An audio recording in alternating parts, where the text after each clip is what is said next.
Yo, what is up, guys? It is the man in the can. It is Super Piggy Man here today with another video, and today we're going to be talking about the Shek race.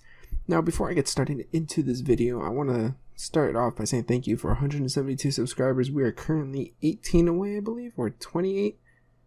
28 or 28 away from 200. So if you guys can help me reach that goal, it would be nice. Maybe I'll do some type of special video. Who knows what I might do? Maybe something super special, but we are getting close to that margin. And also, I want to say thanks for all the good feedback on all the videos I've been making. It really means a lot to me. It really motivates me to make more videos, even though I haven't been able to upload. It's just that I've been taking this new medicine that's kind of been messing with my sleep schedules, so it's been hard for me to kind of upload on a regular basis. But anyways, let's get straight into this.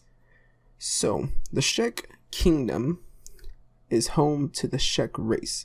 Now, the Shek race, unlike the Greenlanders or the humans, they're more like a subspecies of humans if you want to get into the nitty and ditty of that. But the Sheks honestly never really look like how they do right now.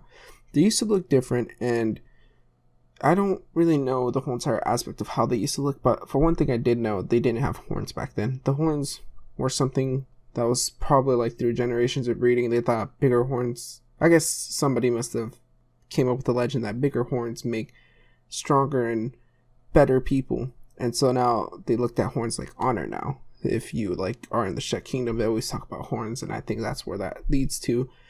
But I want to talk about the whole entire aspect of why they are, or who they are, and stuff like that, and what made them who they are. So not that long after you start the game, you start to realize that there is a new leader in the Shek Kingdom called the Stone Golem. I think that's her name. Something like that. I don't know. I don't remember names that well. So you know that she is a new leader, and a lot of people despise her, but they follow her blindly because that is the Shek way. They swear to her, pretty much. They swear their lives to her.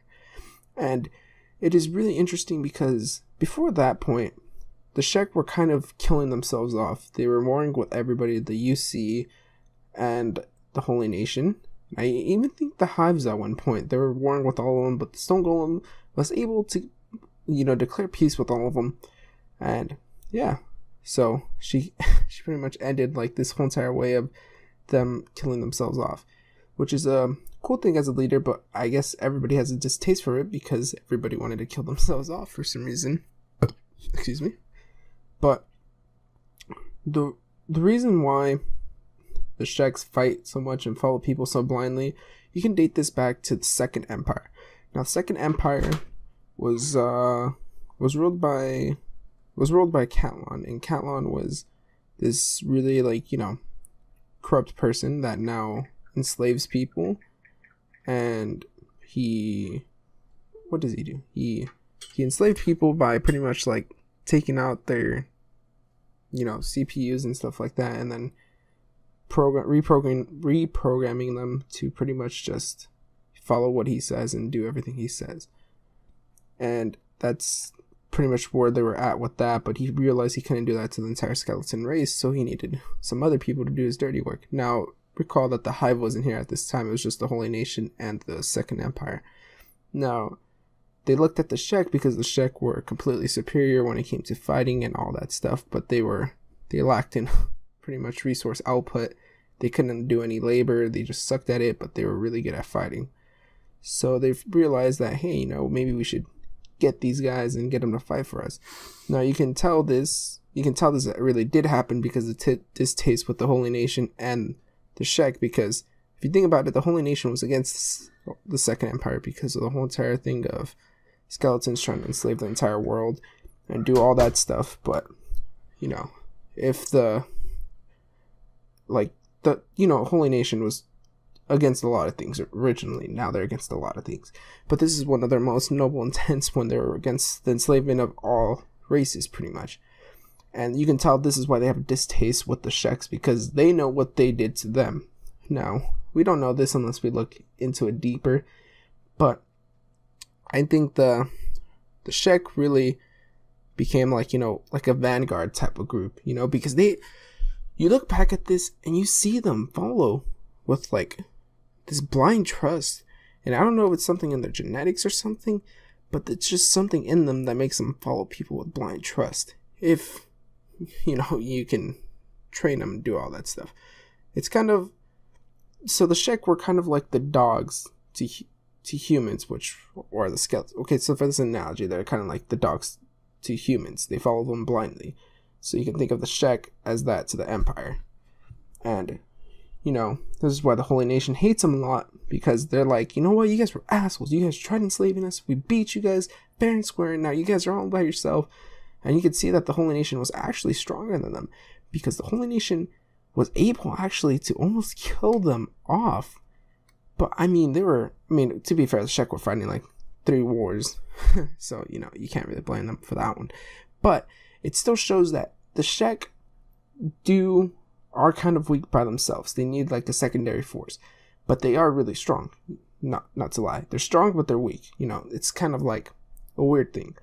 But, the Shek are probably one of the interesting, if not the most interesting races, because there's just like so much mystery in the way that they developed. Like why were they more superior to fighting? And sometimes when we're on Kenshi and we see all this stuff, we always forget that there might have been natives. Like maybe there were natives, and maybe the Shek were natives, and they crossbreeded with humans, and they created Greenlanders and Scorchlanders. It would make a lot of sense, because you look at the skin tone of Sheks, and then you look at the skin tone of humans, to think that they wouldn't make Scorchlanders or Greenlanders, kind of wouldn't be right in our theory minds. But anyways, I think the Shek might be natives. I'm not sure on the whole entire thing, but we don't really know how they got there. But anyways, now to present day. Present day, the Shek are kind of trying to repopulate, if you would say that. They don't really talk to the outside world that much. They still hate the Holy Nation. They hate them with all their guts. They think that they're just a bunch of Bible people and stuff like that just follow religion.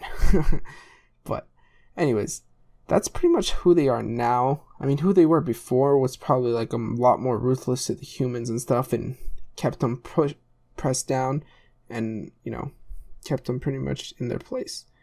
So hopefully you guys did enjoy. Remember, leave a like, subscribe, do all that fun stuff, and help me reach that goal of 200 subs. You guys already know what's up. Peace.